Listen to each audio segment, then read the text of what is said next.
Joining me now is Republican Senator Luther Strange from Alabama. Senator, good to have you here. Great to be with you. Okay, great. Is the first question, though, really to debate or not to debate? And how will you vote on Tuesday? The first question is to debate or not to debate, and I'm going to vote to absolutely move to debating this bill. We have to fulfill our promise, and there'll be plenty of time to discuss every issue under the sun, but we've got to get the debate process started. And so you feel pretty confident that a debate to repeal Obamacare and replace it with Trump care will resume. And when it does, what will your recommendation be as to the best way forward with health care? Well, my recommendation would be to vote to repeal it straight off the bat and then give us ourselves a couple of years to work on allowing everybody to come to the table. Hopefully our Democratic colleagues will do that. Right now they seem to be more interested in talking points instead of solutions, but I would love for them to come to the table, help fix the mess they created. But that'll give us time to do that. But we have to act on our promise to repeal it. We can allow time to replace. But, you know, 7 years of debate's a lot of time to spend on this issue. Now we can need to get the work done. So given that 7 years have already gone by, if you repeal now and hold up the process to replace 2 years later, what kind of confusion and chaos will that put into the healthcare system for those currently depending on Obamacare? Well, I think if you allow people to continue to rely on what they have, we're not pulling out the rug out from anyone, but you do start taking positive steps to address the collapsing individual markets, which are happening. It's affecting every family in my state that's on the individual market, and also get Medicaid on a sustainable path. Those are the kind of things that can be done through the orderly process, committee hearings. There's tons of different ways to do that going forward. But I just want us to move forward with this. We've got so many other things we need to work on that I care about and my citizens care about: tax reform, infrastructure spending, building the wall.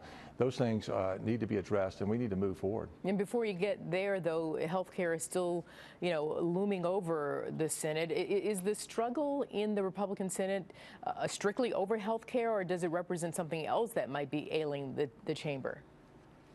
No, I think it's legitimate positions by people who represent their states. You know, it's probably most significant in the states that expanded their Medicaid programs to include a lot of people that are able-bodied, could work, et cetera. Alabama was one of the states that didn't expand.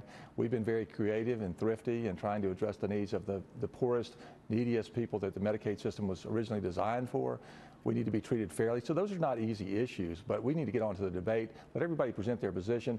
And remember, at the end of the day, any 3 Republican senators can kill the whole process once we get started. So there's plenty of room for people to protect their own state's interests, but we have to think of the nation here. Yeah. I want to switch gears just for a quick second, and then we'll get back to that on the other side if we have time still. You're, of course, here with us because you're filling the vacancy left behind by former longtime Republican Senator from Alabama, current U.S. Attorney General Jeff Sessions.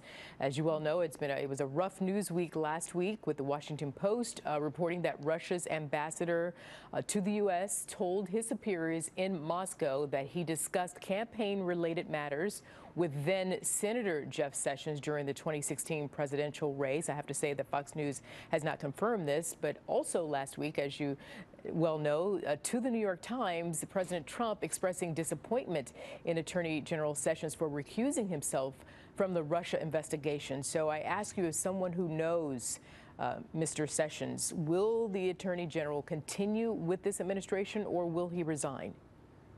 Oh, I think Jeff's going to continue with the administration. I believe he'll be the best Attorney General in our history. He is one of the most honest persons of integrity I've ever met in my life. I think you pointed out some of these unconfirmed, unsubstantiated reports need to be taken with a huge grain of salt. And again, there's an obsession in the national media over all things Russia, frankly. I'm confident we'll get to the bottom of it, and I'd like the process to work out as it's meant to do, and let us focus on issues the people of my state and the country care about. Should President Trump's own words be taken with a grain of salt?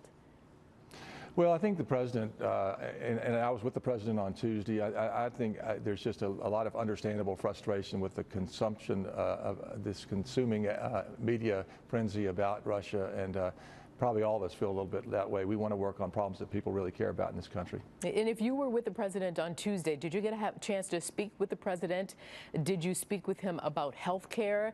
Do you get the impression that President Trump has a very clear direction in which he would like to see health care go, and something that will be a solution to repeal and replacing Obamacare? I did have a great conversation with the president. He was very frank, and I think the thing that I took away was, look, we Republicans have been talking about this for a long time. We didn't have a president who would actually sign a bill. Now we're playing with live ammunition, so to speak. I will sign something, get the process working. And being new to the Senate, I'm frustrated that we're sort of paralyzed here. That's why I'm so excited about getting to Washington to vote, to move forward. I think that was the message the president delivered pretty forcefully, and it was well received. So a vote this week, yes or no? Yes. Yes on Tuesday, and I can't wait to make it to proceed to debate and repeal Obamacare. Okay, we will be watching. And Senator Luther Strange, thank you for your time this afternoon, sir. Thanks so much. Take care.